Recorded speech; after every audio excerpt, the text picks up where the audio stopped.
Hello everybody, welcome back to SilverBackRips. Today we got a different kind of video. We have our pre-submission video for our first PSA submission. This is going to end up being a multi-video series on this that we're going to go through because we're getting ready to make actually multiple submissions, and then when we get them back we will have our reveal videos. So getting back into the hobby, past few months here from years ago, really enjoying it. But this is that next step, starting to send it out to PSA. So we've done a lot of research in here before doing our first submission, and just want to go over a few things with everybody that kind of realized what we need before doing that. So first thing is, of course, we have gotten our jeweler's light here that goes up with the magnifier up to 10x. Okay, so we can really look at all those surface issues and get the light bright on there. A big thing also is, of course, we all know centering. Not just the centering, but if that gets that diamond cut. So getting pretty good by eye to see if something's way off, things that maybe you didn't notice. I didn't at first, but now. But I also got one of these centering tools. You just lay it over the card. It's real convenient when you get home. If something's close, you want to see it where it's, because now we got that whole different ratio on the front to the back. Picked up one of those. Other things we picked up, of course, is our microfiber cloth. Want to clean off the cards. You don't want to have any fingerprints, smudges, anything on there when you're submitting them. And last, what I did pick up is I, in my collection, had no PSA graded cards. Again, I collected cards when I was young. Really enjoyed it. Just kept them taken care of, and then hadn't touched them in probably 30 years. And now a couple months ago spurred into getting back, but I did not own any. So I found a cheap PSA 10 card that I could get. It's a Zion Williamson rookie card. This actually used to be a lot more expensive, and I got it. But that just kind of shows you another part of the hobby. But I wanted to have something to physically reference and look at of what a PSA 10 looks like when they're looking at cards. Now, of course, online, another thing is a beauty part now. We can look, and in most cases, as long as you don't have a pop zero, you're going to be able to find the card and look at what an actual PSA 10 of it is. So that is another thing we reference. One other thing I have started doing, and it'll pop up here on the video, is I'm utilizing AI. So after I take a look at it, I'm actually having AI. I'm submitting photos of the card and asking them what it thinks it would grade if I submitted it to PSA. AI is digging through their standards and gives me a full breakdown of what it thinks it would grade. It gives you a window. It doesn't really pinpoint it totally down to, but it gives you a breakdown by each different category of how it feels the card's going to hit. And then also, you know, overall, where it thinks it's going to hit, but it could possibly go to that or that. So we also like to utilize that. So first off, when we're looking at a card, this is not one we're going to submit, but this we pulled recently, if you've seen one of our videos. So this is a 24 optic football hobby box that we picked up. So this is just Cade Stover rated rookie on the stars parallel. So first thing you want to look at, I think everybody really realizes, especially with PSA, is how stingy they are on the corners. You want to make sure that you have sharp corners. And I'm going to tell you right now, I found with some of these things, you really are going to have to be careful and look at it closely in both ways. Sometimes you think you're good, you get on the jewelry light, there's a little rounding. I can also tell you, like in the red hot rookies in football this year, I had pack pulled a Travis Hunter, and I thought the corner was tore up bad, just pulling it out of the box. And it wasn't the fact. It was actually the design of the background, the flames coming up. It was actually black there, and a little piece caught it. So when you actually looked at it, it was a sharp corner. It was just the actual coloring of the detail.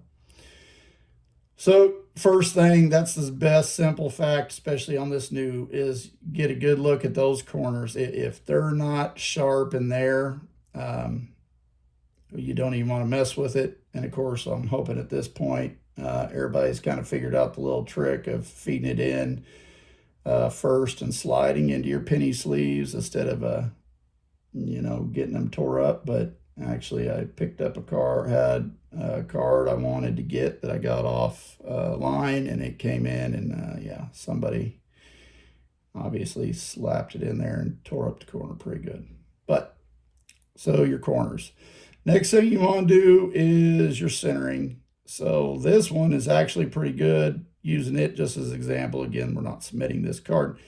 But because it has a frame, so you can see that top to bottom, from the top of that border to the end, from the bottom here of that border to the bottom, it is pretty close on. And then left to right, your centering is also from the border to the edge of the card on each side is also pretty well. And then you can see the diamond cut, and what they mean by the diamond cut, which this card doesn't have, is where if it was slightly tilted, the photo on the card, where this side would maybe be closer up to the top of the edge of the card, where this is further down. Then on the back, they are getting stingier. They give you more leeway, but you do need to watch this. On this card in particular, two things to point out. Left to right, it is slightly thicker on the right side here than on the left, if you look from the border to there. But whereas that would not make it on the front side, on the back, it should fall within grade.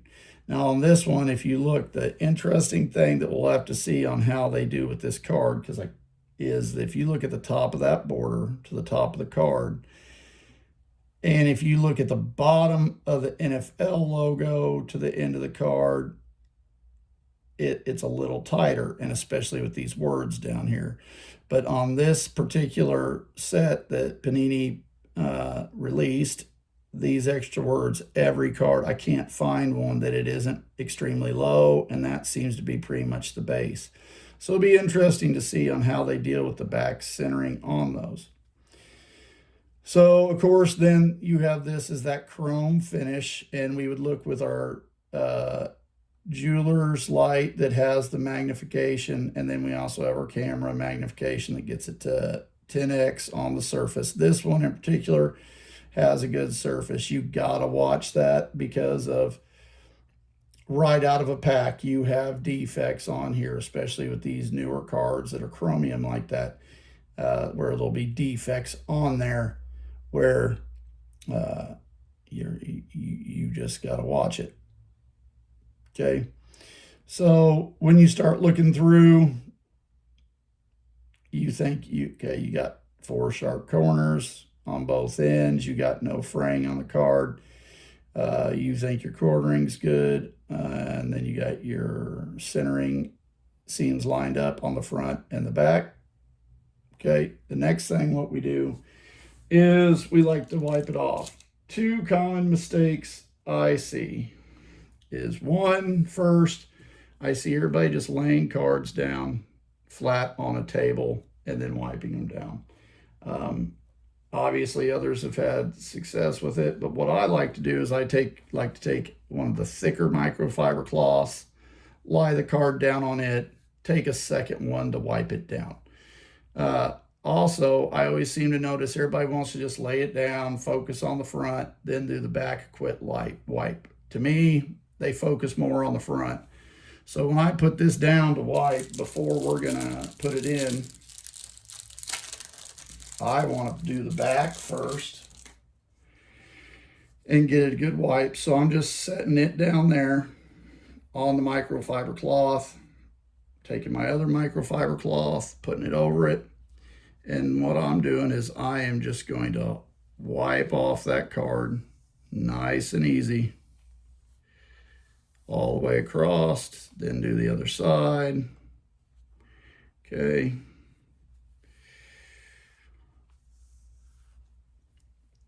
Again, whenever we're actually loading the ones up for submission, I'm wearing just some standard surgical rubber gloves.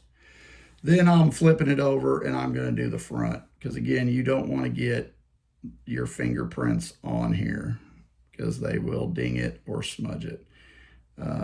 I've seen some cards that people thought were messed up on older ones that had gunk on it. Didn't put anything on it. All I did was lay it on a microfiber cloth, take another one, wipe it off, put a little pressure on it. Next thing you know, that came right off and it was good to go. So definitely you really want to wipe this stuff down real good. You want it to look as best as possible when you're submitting, because you're wanting to get that best grade possible. So next, I'm going to put it in the penny sleeve. Again, guys, you got to watch those corners on those penny sleeves. Get the wider ones. Gives you more room. What I like to do is I like to slide it open. I put that in, and if you fish that like that, I don't catch any corners on the wider ones. Those tighter ones, and everybody loves to put this in first and then dump it in, and then they tear up that bottom left corner all the time.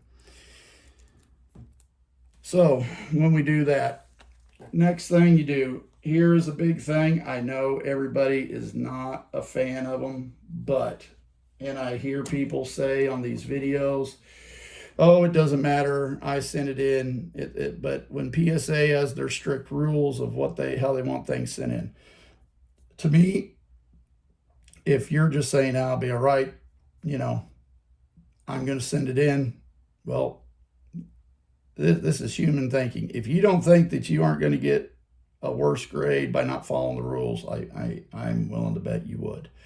That's just my opinion, so I'm not going to chance it. So yes, we all put everything in a top loader, or nowadays we do have the new, you know, one-touch magnet ones that we use for hiring cars that we put it in. But what PSA wants is these rigid, you know, sleeves. I really don't get it. I've listened to their orientation video on how they like it to send. I've watched videos of graders and other people from PSA talk, and they act like, oh, it's easier to get it in. I don't think it is. It's just my personal opinion. These have been around since before I was a kid. I've never liked them. They're flimsy, but they think it's easier to get in and out.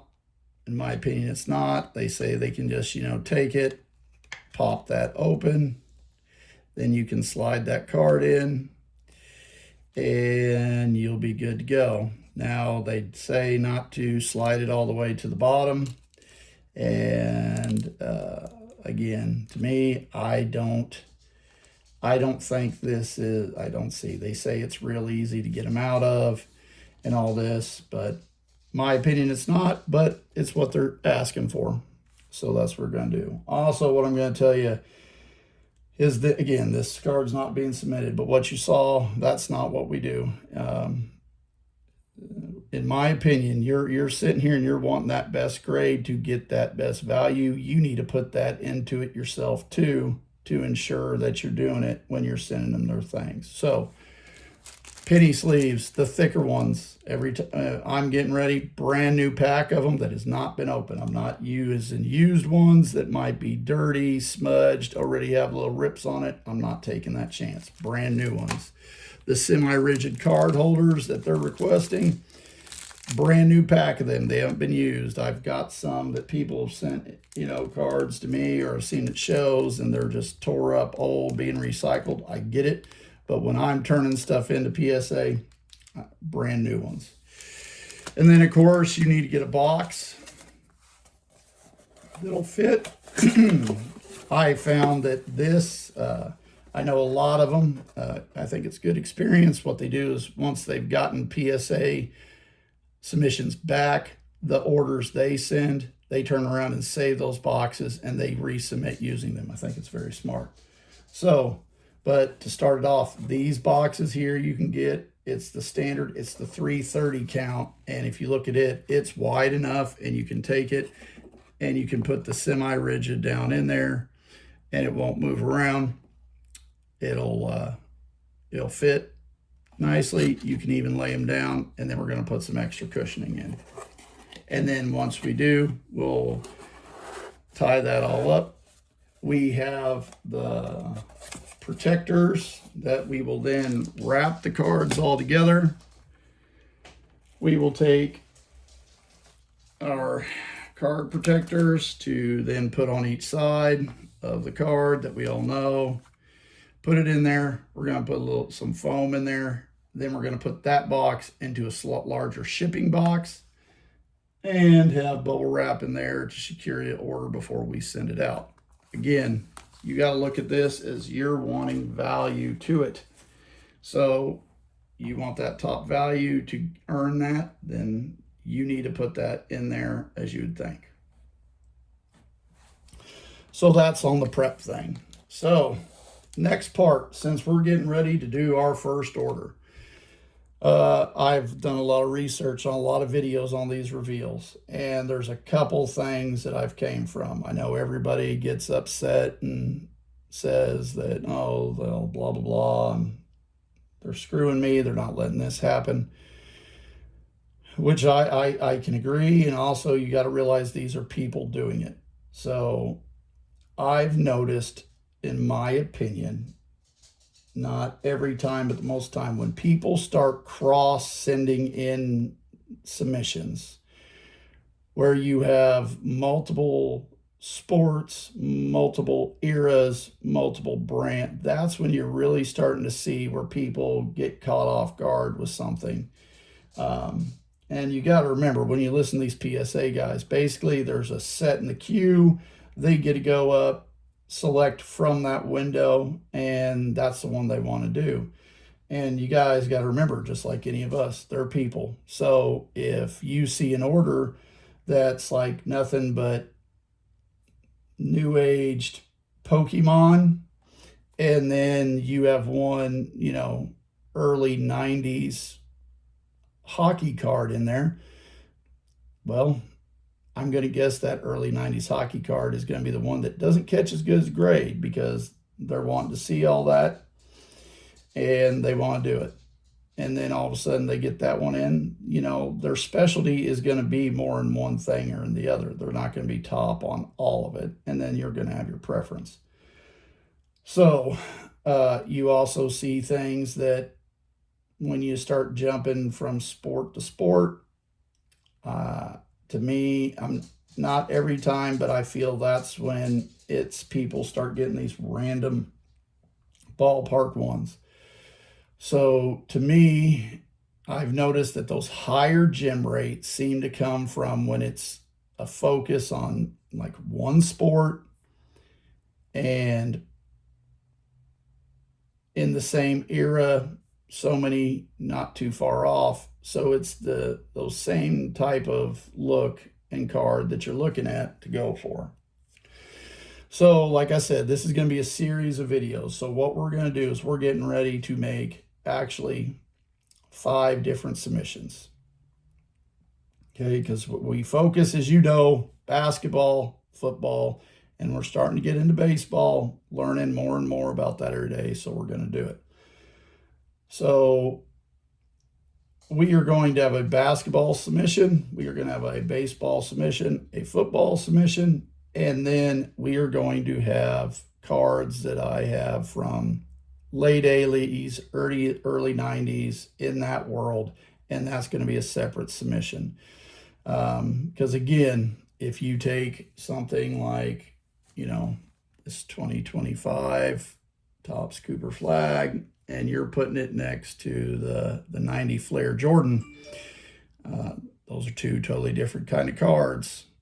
And I think, in just my opinion, I don't think that they are going to both get the grade they deserve if I sent these in together.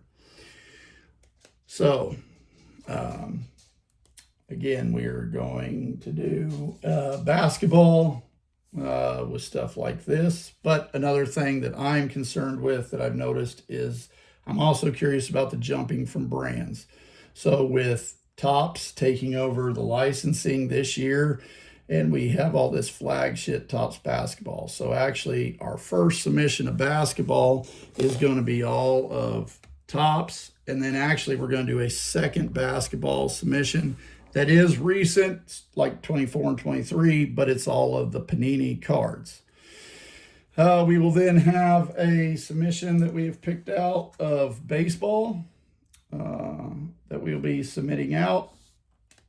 Then we will have a submission of football that we'll be sending in for our first submission shortly after it. And then, of course, we will have a older of that 90s up to 2000.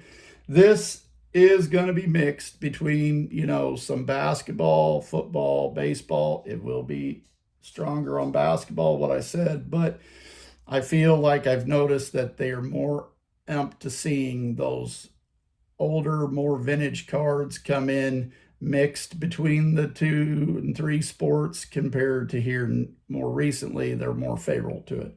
So that's what we're going to do. So we're going to wrap this video up, and what you will see next is actually you will see the video that we are going to get ready. The first one of these, the Topps basketball, will be the next one coming. We will have a video showing everything that we are actually submitting for that order and sending it out. And then we will have one for each one of these, so you guys see every card that we're sending in for our first submission that's really broke into 5. And then when we get them back from PSA, we will do a reveal and have those videos where we see how they are. So again, I appreciate everybody. If you made it to here, please like, subscribe. It only helps put out more content. If you also want to follow along, we are on all the social medias at SilverBackRips. Also the eBay shop with the same name, SilverBackRips. All the cards you see us pull and all the breaks and everything, we either submit them into PSA and then they're going to be up for sale, or we do sell some right off the bat. You can find them on the eBay store, or message me on Instagram and we can work things out that way on there. Thanks again, everybody. Till next time. See ya.